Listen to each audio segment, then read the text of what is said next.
Bonjour, donc voici les questions 17 à 24 du concours Kangourou 2017, sujet C, c'est-à-dire le sujet 4e et 3e.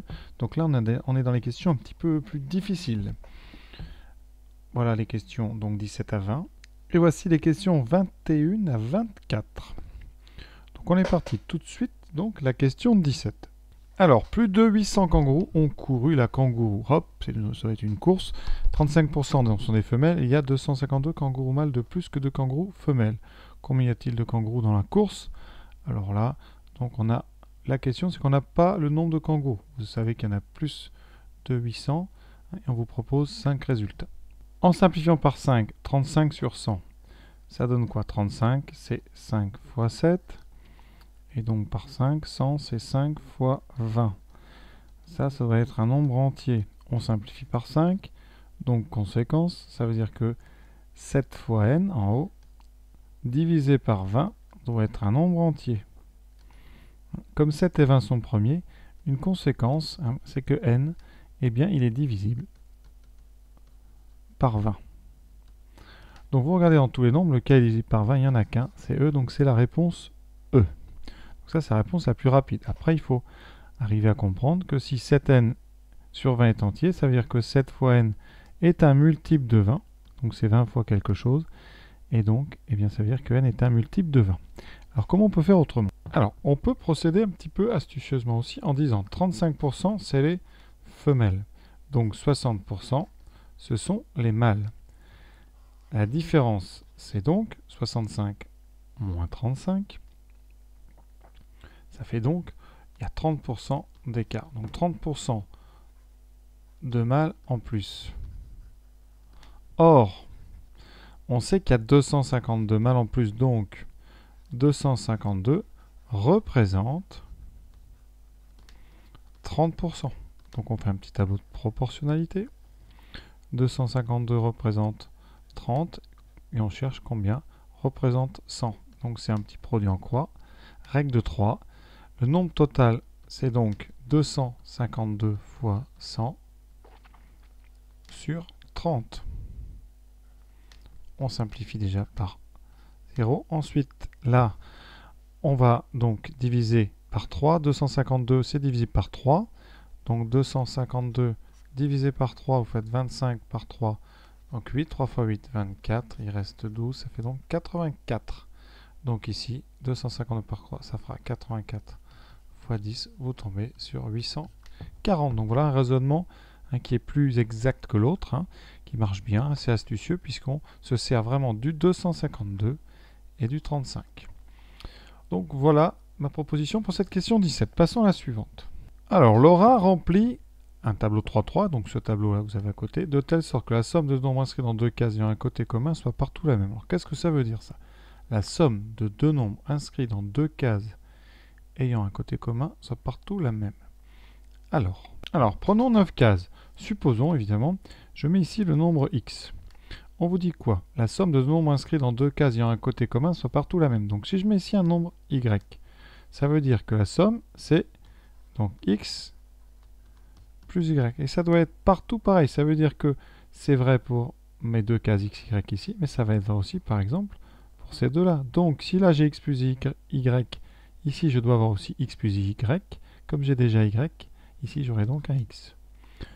Pareil ici sur la case, sur les deux cases qui sont comme ça. Vous voyez, qu'est-ce que j'ai? J'ai déjà un x. Et la somme doit être x plus y. Donc ici, j'ai forcément un y. Et vous voyez que ça tombe bien parce qu'après, quand je regarde les deux cases ici, j'ai bien un x et un y. Donc, mais qu'est-ce qui se passe dans cette situation? Vous avez ici alternativement des x et des y. Là, autour du x, je vais avoir 4y. C'est-à-dire que dès que vous placez un nombre, vous devez le mettre ici autour du x. Et ensuite, autour du y, j'aurai que des x. Et donc, vous avez comme ça un damier avec des cases en x et des cases en y. Donc, dans mon damier, moi ici, quand il est fourni, j'ai déjà un 2 et un 3. Donc, ça veut dire que je vais avoir alternativement des 2 et des 3. Donc, je vais avoir des 2 comme ceci. Et pour le reste, j'aurai des 3. Et vous voyez, quelle est la somme qui se répète? C'est la somme 5. Donc, la somme, elle vaut 5. Et chaque fois que vous prenez deux cases qui se touchent, vous avez un 3 et un 2. Donc, la somme fait 5. Quelle est la somme de tous les nombres? Alors là, vous regardez. Première ligne, on a donc 7, 8 au milieu et 7. On additionne 8 et 7, 15 et 7, 22. Donc c'est la réponse. Donc D. Alors, toutes les 3 minutes, un tramway part de l'aéroport. Donc je vais dessiner ici l'aéroport. Ça va être le point A. Pour aller au centre-ville. Donc ici, je fais un segment. Voilà, centre-ville. Le tramway, lui, il met 60 minutes pour aller de A jusqu'à C. Une voiture part de...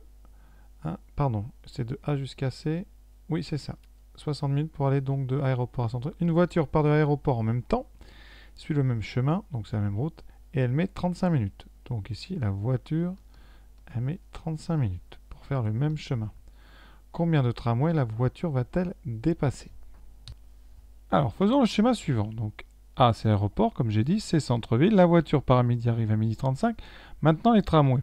Alors, vous avez le tramway de midi qui part en même temps que la voiture. Donc, la voiture va le dépasser tout de suite, donc ne le croisera jamais.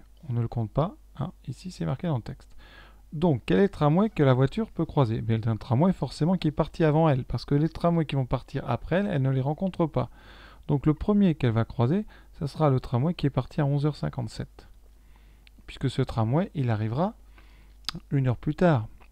Donc, dans cette heure-là, la voiture l'aura dépassé, puisque la voiture arrive à midi 35. Le 11h57, il arrive, lui, à 12h57. Donc déjà, c'est le premier tramway que la voiture dépasse. Ensuite, vous avez celui 3 minutes plus tôt, donc 11h54. Celui-là arrive à 12h54, donc c'est un deuxième tramway. Et ainsi de suite, on doit enlever des paquets de 3, donc elle croisera aussi celui de 11h51, elle croisera celui de 11h48, et on va faire ça jusqu'à temps, eh bien, que le tramway ici que vous preniez, arrive, eh bien, avant midi 35. Donc, vous avez 48, on enlève encore 45, 42, 39, 36. On en est déjà à 1, 2, 3, 4, 5, 6, 7, 8. On a déjà ici 8 tramways. Et on va regarder maintenant ce qui se passe pour ce 8e. Donc 8 tramways. Alors, le tramway de 11h33. J'ai mis 30, mais c'est 33. Qu'est-ce qu'il y a de particulier? Déjà, il arrive à midi 33. Donc il arrive avant la voiture. Et comme il arrive avant la voiture ne peut pas le croiser, puisqu'elle va plus vite que lui. Donc si le tramway arrive avant, la voiture ne le croisera pas avant le point C. Donc, ça veut dire que la voiture ne peut pas croiser des trains qui sont partis avant 11h33. Donc elle va croiser le 11h36, parce que le 11h36, lui, il arrive à midi 36. Donc la voiture va le croiser juste à la fin du trajet. Et donc la voiture, comme j'ai dit, va croiser tous les trains qui sont partis entre 11h36. Donc tous ceux qui sont partis entre 11h36 et 11h57. Et vous n'avez qu'à compter comme on a dit qu'il y en avait 8. Donc il y a le 36, 39, je répète, celui qui part à 42, à 45, à 48, à 51, 54 et 57. Et vous en avez, vous voyez, 8. Donc la réponse, c'est la réponse A. Question loin d'être évidente, j'avoue, surtout en temps limité, c'est vraiment pas facile. Alors, une suite de chiffres, elle est formée comme ceci. Donc on fait 2 fois 3, 6. Ensuite, on fait 3 fois 6, 18. On garde que le dernier chiffre, donc on garde le 8. Donc 2 fois 3, 6. Ensuite, 3 fois 6, 18, on garde le 8. 6 fois 8, 48, on garde le 8. 8 fois 8, 64, on garde le 4. 8 fois 4, 32, on garde le 2. 2 fois 4, 8. 2 fois 8, 16. 6 fois 8, 48. 6 fois 8, 48. 8 fois 8, 64. 8 fois 4, 32. 2 fois 4, 8. 2 fois 8, 16, etc. Et on va essayer de remarquer quelque chose. Vous voyez, on a une répétition des 2, 8, 2, 6. Donc, qu'est-ce qui se répète? Eh bien, on a 6, 8, 8. Voilà, on a une répétition de... par paquet de 6. Vous voyez, on a 6, 8, 8, 4, 2, 8. Et une fois qu'on est là, on a 6, 8, 8, 4, 2, 8. Donc la suite, vous voyez, ça sera 6, 8, 8, 4, 2, 8. Donc, qu'est-ce qu'on remarque? Eh bien, comme c'est des paquets de 6, on va regarder le 6e. Le 6e est un 4. Ça, c'est le 6e. Le 12e, donc 1, 2, 3, 4, 5, 6. Le 12e, c'est un 4. 1, 2, 3, 4, 5, 6. Donc ça veut dire que comme on est par paquet de 6, le 18e est un 4. Donc, remarque, toutes les... donc c'est une question de multiple de 6. Donc les multiples de 6 tombent sur un 4. Donc ici, on va regarder 2017. Donc on vous demande quel est le 2017e. Alors, il faut trouver un multiple de 2017 tout près de 2017. Alors, les multiples de 6. Donc vous pouvez, si vous voulez poser la division, 2017 divisé par 6. 20 par 6, ça fait 3. 3 fois 6, 18, il reste 2. On baisse le 1. 21 par 6, 3. 3 fois 6, 18. Il reste donc 3. On descend. 37. 37 par 6, ça fait 6. 6 fois 6, 37. 36, pardon, il reste 1. Donc le reste, c'est 1. Donc, eh bien, 2017, c'est donc 2016 plus 1, puisque le reste c'est 1, ça veut dire que 2016 c'est un multiple de 6. Alors c'est facile aussi, autrement, 2016 c'est un nombre pair, et il est divisible par 3, parce que la somme des chiffres fait 9, donc pair est divisible par 3. Donc, qu'est-ce qui se passe? 2016, le 2016e tombe sur un 4. Donc, d'après ce qu'on a, le suivant, vous voyez, donc le 2017e tombe sur un, ce qu'il y a juste après 4, c'est-à-dire tombe sur un 2. Voilà, donc c'est la réponse A. Voilà. Question 21. Alors cette question elle est intéressante, vous avez un cube ici, un cube 5, 5, et vous avez à chaque fois 3 trous par lesquels on voit à travers le cube. Donc la meilleure façon de faire, je vous le dis, c'est de faire un plan, je crois, étage par étage. Alors après, vous pouvez trouver une autre méthode. Moi, c'est ce que j'ai fait. Je vais vous faire un plan du cube. Ici, le 1, je mettrai ici, et ça sera vu d'en haut. Et ça sera donc, je le verrai ici par le devant. Donc ça, c'est le devant. Voilà, et mon devant, vous voyez, il est ici. Alors par exemple, l'étage numéro 1, qu'est-ce que je vais voir? Je vais voir 3 trous. Un ici et un ici. À l'étage 2, donc ici, j'aurai l'étage 3, donc vous avez compris, 3, 4 et 5. Un étage qui est facile à faire, par exemple, c'est le 5. Puisqu'on le voit ici, vu d'en haut, le 5, vous avez exactement les mêmes trous que vous avez sur le premier. Donc déjà, il y a des cases que vous pouvez faire. C'est la trouée qui vient d'en haut et d'en bas. Vous avez 3 cases comme ça. Voilà. Ensuite, il reste maintenant les autres trouées. Alors à l'étage 2, vous avez une trouée ici qui arrive par cet endroit-là. Et cette trouée, donc, elle arrive, je vais mettre la flèche, elle arrive par ici. Et donc, ça vous fait enlever ces cases-là. Et vous avez cette trouée qui est ici, qui arrive par là, et qui enlève ces croix-là.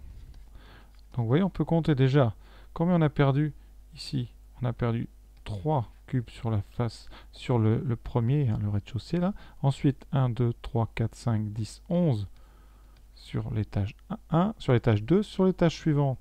Je vais mettre des couleurs, ce sera plus joli. En vert, donc vous avez une première trouée qui est ici, qui coupe ici plein milieu, c'est-à-dire vous arrivez comme ça. Et vous avez celle-là, vous arrivez ici. Et vous pouvez compter, et il y en a encore 11 en moins. 5, 6, 7, 8, 9, 10, 11. La suite, étage ici 4. Donc on rentre par là, vous arrivez par ici.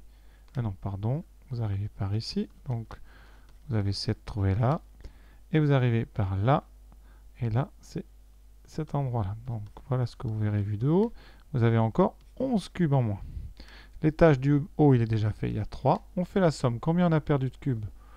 On a donc 3 fois 11, 33, 36, 39. On a 39 cubes en moins. Donc, on en avait 125. On en enlève 36. Donc, on fait 125 moins 36. Alors, je vais le poser, puisqu'on n'a pas de calculatrice. 15 moins 6, 9. Je retiens. 12 moins 4, 8. 89. Résultat, 89. Est-ce qu'on a ça dans la liste? Oui. C'est donc la réponse numéro E. Donc, la question 22. On s'intéresse à des triangles dont tous les angles ont des mesures en degrés entières et différentes. Quelle est la plus petite valeur possible pour la somme du plus petit et du plus grand? Alors, une remarque déjà, c'est que vous avez 3 angles. La somme, donc on a des angles ici A, B et C. Alors, normalement, on dit chapeau, mais là, on ne va pas s'embêter. Donc, A plus B plus C doit faire 180 degrés. Et il faut maximiser la somme A plus C. Minimiser, pardon. Il faut que ce soit le plus petit possible. Bon, déjà, première chose, alors évidemment, je considère que A est inférieur à B est inférieur à C. Comme ça, ils sont toutes différentes. Donc la valeur de B est entre celle de A et de C. Première remarque. Eh bien, A plus C est forcément plus grand strictement que 90. Pourquoi? Alors 22, donc on s'intéresse au triangle dont tous les angles ont des mesures en degrés entières et différentes. Donc je vais prendre les trois angles d'un triangle A, B et C, ça c'est les trois mesures. Et on sait aussi qu'elles sont entières et différentes. Donc là, comme j'ai mis des stricts, elles sont différentes. Et je considère aussi qu'elles sont donc entières. Voilà. Et vous savez de plus que la somme des trois, si on est dans un triangle, la somme des trois fait 180 degrés. Alors, première remarque, si l'angle au milieu vaut égal à 90 ou plus, qu'est-ce qui se passe? Ça veut dire que vous avez un angle au milieu de 90 et vous devez mettre ici un angle C avec C plus grand que 90. Alors, c'est pas possible parce que déjà, il doit être différent, donc ça peut pas être, C ne peut pas être égal à 90 si B vaut 90, et ensuite C serait plus grand que 90. C'est absurde puisque la somme doit faire 180.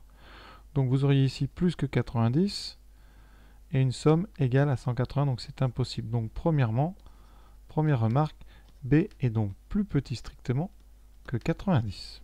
Et par conséquent, si B est plus petit que 90, donc la somme A plus C, elle est forcément supérieure ou égale à 90. Est-ce qu'elle peut faire 90? Si A plus C vaut 90, donc hypothèse, alors là on va faire plein d'hypothèses, A plus C égale 90, ça veut dire que B vaut 90, on a dit que c'est pas possible, donc A plus C est strictement plus grand que 90. Donc on essaye. Première valeur possible, on essaie 91. Si A plus C vaut 91, est-ce qu'on peut trouver un triangle qui marche? Alors, qu'est-ce qu'on va poser? On peut poser par exemple, eh bien, C vaut 91. Ensuite, qu'est-ce qu'on peut poser d'autre?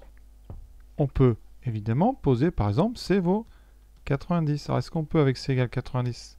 Qu'est-ce que ça nous donnerait? On peut essayer C égale 90. Ensuite, ça veut dire que A vaudrait 1. Qu'est-ce qu'il nous reste pour B? B vaudrait 89. Alors, est-ce que ça marche ce triangle? On aurait un triangle 1 degré, 89 degrés, 90 degrés. Est-ce que ça répond bien à tout ce qu'on a? Les mesures sont entières, elles sont toutes différentes. Et donc, eh bien, la somme, c'est 91.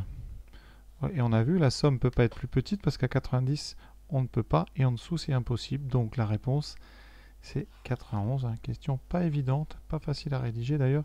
J'espère avoir été clair. Question 23. Alors, 23. Deux coureurs courent sur une piste circulaire. Donc, la piste, vous voyez, c'est donc un cercle qui fait 720 mètres. Le premier, on va appeler le coureur 1, à une vitesse de combien? Il fait un tour complet en 4 minutes. Donc c'est un tour pour 4 minutes. Ce qui fait 720 mètres pour 4 minutes, donc 4 fois 6 pour 240 secondes. Donc 720 divisé par 240, vous voyez 720 c'est 3 fois 240. Donc on a 3 mètres secondes pour le premier. Notre coureur un peu plus lent, il fait un tour en 5 minutes. Donc il fait 720 mètres en 300 secondes. Donc on a 720 sur 300 mètres par seconde. Alors 720 divisé par 300, donc ça fait déjà 72 sur 30. On peut diviser ici par 2 déjà, ça fait 36 sur 15. On peut diviser par 3, donc 12 sur 5. 12 cinquièmes, ça fait 2,4. Donc ici, il avance lui à 2,4 mètres par seconde. Alors, imaginons un croisement. Donc, votre coureur numéro 1 continue ici de courir. Le coureur numéro 2 court dans l'autre sens. Ils vont se rencontrer. Ils se rencontrent et à ce moment-là, il s'est passé le même temps pour chacun. Donc, le premier coureur, quelle distance a-t-il parcouru? Il va à 3 mètres secondes. Il y a eu t secondes d'écoulées. Donc, il aura fait 3 fois t secondes, donc 3t. Notre coureur 2 aura fait d2, puisqu'il va à 2,4 mètres par seconde. Il aura fait 2,4 fois t mètres. La somme des deux, ça fait 3t plus 2,4t, c'est-à-dire 5,4t. Et vu qu'ils se croisent, ils ont fait au total un tour entier. Chacun fait un morceau de cercle, et comme ils se rejoignent, ils ont parcouru tout le cercle. Donc cette 5,4t, ça doit faire 720 mètres. Donc, t, le temps qui est passé, c'est 720 sur 5,4. Alors on a le temps qu'il faut pour qu'ils se rencontrent après leur croisement, et on vous demande combien de mètres parcourt le second. Alors, le second, il parcourt 2,4t, c'est-à-dire 2,4 fois 720 sur 5,4. On n'a plus qu'à simplifier ça, évidemment, sans calculatrice. Alors, comment simplifier ça? D'abord, première étape, on peut enlever les décimales. Ça fait 24 fois 720 sur 54. Et on va simplifier. Alors, il y a plein de simplifications à faire. Alors, qu'est-ce qu'on fait? Je vous propose, on divise par 2, ce qui fait 12, et 54 par 2, 27. Ensuite, on a des divisions par 3 qui sont faisables.